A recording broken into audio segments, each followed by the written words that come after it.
So I recently replaced my master bedroom television with a brand new LG OLED. This one in particular happens to be the C4 in a 65-inch. But regardless of which TV you have, if you have one of these like magic remotes with your LG, here are some handful of amazing tips and tricks and cool features that this TV has to offer.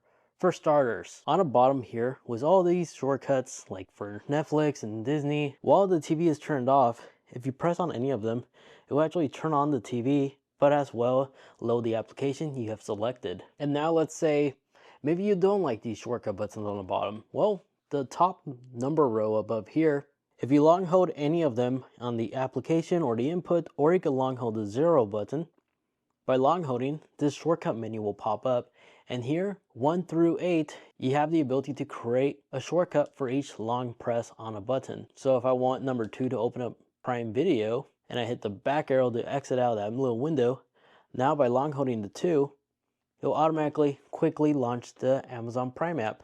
And then number 1, I have it so it automatically boots up YouTube. And then for number 5, I have it set up so it does the always ready application, so I can quickly enable like my art gallery. If the TV is just on idle, I can have it displaying something nice. And of course, on the art gallery, you have the ability to switch between information like the weather, what sport games are going on. You can select between like movements if you want like a screensaver. And in menu, you have the full ability to download more, as well as peruse some more dedicated like art gallery pieces. But when it comes to powering off your TV, there's a couple things you need to know. If you don't like the LG logo to always pop up when the TV turns off, you can actually disable that. Under TV main menu, if you pick up the remote and triple tap the mute button icon on your controller, 1, 2, 3, this little side menu with your serial number and other information about your TV will pop up. But if you scroll down, you have the ability to disable that LG turn off logo, as well as remove the no signal image if you don't like that. So now if we turn off our television, there's no LG logo anymore. And then as for the main menu, you could fully customize this to the point where you could remove some annoying ads as well. For instance, all these little apps right here, if you like to rearrange it, just simply long hold the center scroll wheel button, and then this little menu will pop up. Here it gives you the freedom to not only delete certain apps, but you can also rearrange it to your own personal preference. So you can really move the most used apps to the very front and your least used apps all the way to the very rear, or delete them entirely if you want to save up storage space. And then as for the ads, like YouTube TV as you see right there, I could turn that off. And the quick way to get to the setting icon is just by simply long holding the gear icon on the controller, and it will jump and load up the menu screen. Just scroll into General, go down into System, and then in the additional settings, go into Home Setting. And from here, disable Home Promotions, as well as Content Recommendation. And on Power on Screen, you can select between the home all the time when you turn on their TV, or recent input. Personal preference right here. But just by doing this, if we go back on a home menu, that's it. We don't get those unwanted ads on the top portion anymore. Just real quick, guys, if you can take 2 seconds to hit that like button, that'll be truly appreciated, because I like to keep my videos driven by you guys, which is why you don't see any integrated ads segments in my videos. So if you enjoy these no sponsor ads, make sure to leave that like button to let me know this is how you like your YouTube videos to be viewed. So thank you to those that hit that like button, and it also helps support the channel and allow other people to also find this video easier. And then if you're using Apple HomeKit, you can actually control your TV with your iPhone or iPad even by simply dropping down the control center. Select the controller icon for your control center, and then on top where you choose TV, from here you can select the actual TV. And now you notice I have full remote control access on my iPhone to the LG TV.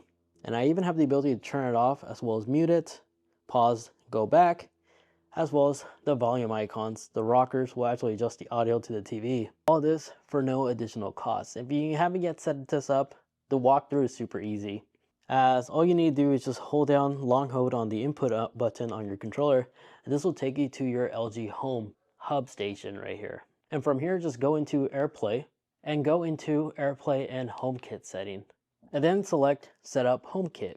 A QR code should pop up. You just simply scan it with your iPhone and it'll walk you through basically everything. It should be connected and you'll have this remote control ability on not just your iPhone, but also on the Apple Watch as well. But now after doing that, you may want to consider renaming your television by going back into the settings by hitting that setting gear icon.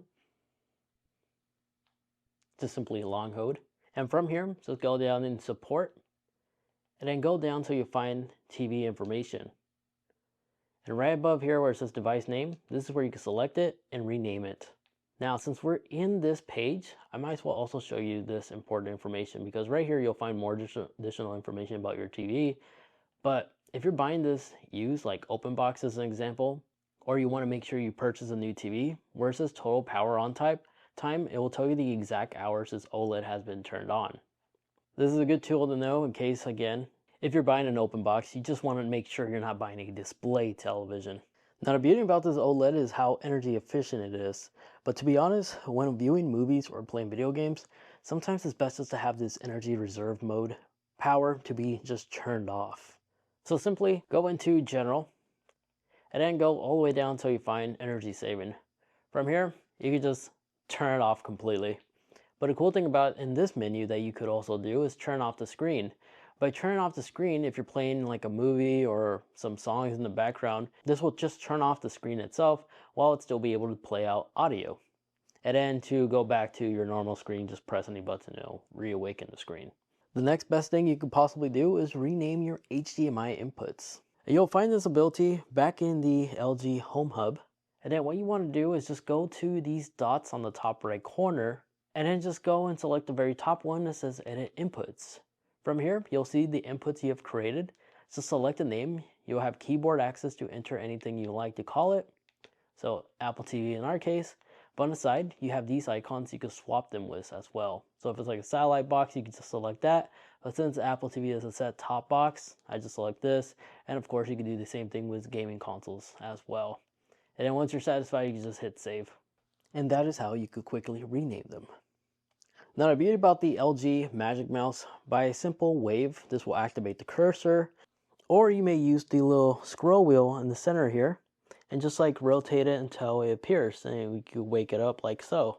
But let's say, for example, this cursor is a bit too fast for you. You can adjust the speed by going back into the settings, go into general, going down until you find system, select additional settings, and then down here is where you'll find pointer options. And in here you can not only just adjust the slow, basically speed, you can make it normal, fast, so all personal preference. But down here, if we go back, you could also change the pointer size from large to small if you want it to be larger for you. And then let's say, for example, you misplace your remote, or you're just having a hard time finding your Apple device to control the TV remotely. Well, underneath the television, there is a multi-power button. By simply, if you long hold, turn it on or off, by pressing on it once, you'll have access to quick shortcut menus from here as well. So you don't have to rely on looking for that controller. Another cool shortcut trick that the remote itself has is multitasking. By long holding the home button, this will take you back to your recently opened input or app. As you see right here, we are back in the Apple TV. So once more, just a long hold on the home, it will quickly take you back to your previously open app or previously used input. Now the green button actually has an interesting feature. You see, if you press on it 8 times, your VRR information screen will pop up. On the top corner, you can verify if it's at a certain spec you want it to. Ideal for like gaming, or if you're using like a Blu-ray player, making sure you have the correct settings selected, and then just tap the back arrow to get rid of that. Now this TV does have quick access to Control Center. Just simply tap once on the gear icon and you'll see it right here. Here you have the ability to quickly switch between every different like picture mode you can select from with a quick press. But not only that, you could adjust the brightness, you can change the sound output, you could enable eye care, a timer, turn off the screen, and on the top here, you could also rearrange these to your own personal preference if you would like to move them around or add some more, as you have a lot of selections to choose from. But my favorite one is this multi-view ability. By selecting here, you can select a different type of dual screen mode you want. If you want to use the TV itself or connect a dual monitor, you can. But by hitting launch, you'll have the ability to select between input, the web browser, the camera mode I was showing you earlier, a TV, or even apps that you're watching. So I'm going to select YouTube, and we're going to select the HDMI Apple TV device right here, which got renamed for some reason. But there you have it. We have two screens at once, and we can jump between the different settings as well from controlling them from here. And then you can select which one you want to hear audio from and which one you don't want to hear audio from. So right now we just muted the left side, but we could unmute the other one so we could quickly switch back and forth. So of course, this split screen view is ideal if you have a TV that's a 55 or bigger. And as an added bonus, well, just a heads up actually, if you ever turn on the TV and you see this little icon that has like the cross in the middle showing like a power outlet, that's just the TV telling you do not unplug when you see this icon.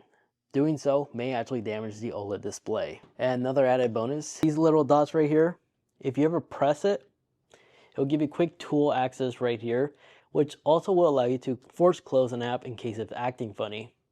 You can also tap on the back arrow as well. And you can force close some other apps this way as well, and you just hit delete. Or you can select close all. So it does have like a built-in app switcher this way. But just like that, there you guys have it. That is everything you could do with the all-new LG OLED. If you have some features I might have missed and you'd like to share for the rest of us, feel free to also comment down below. My name was Eddie, and thank you so much for watching. Hey, you made it to the end of the video. Maybe you want to see more stuff. If you have an Apple TV, check out this video over here where I go through my favorite features that streaming box is able to do as well. Thank you so much for watching.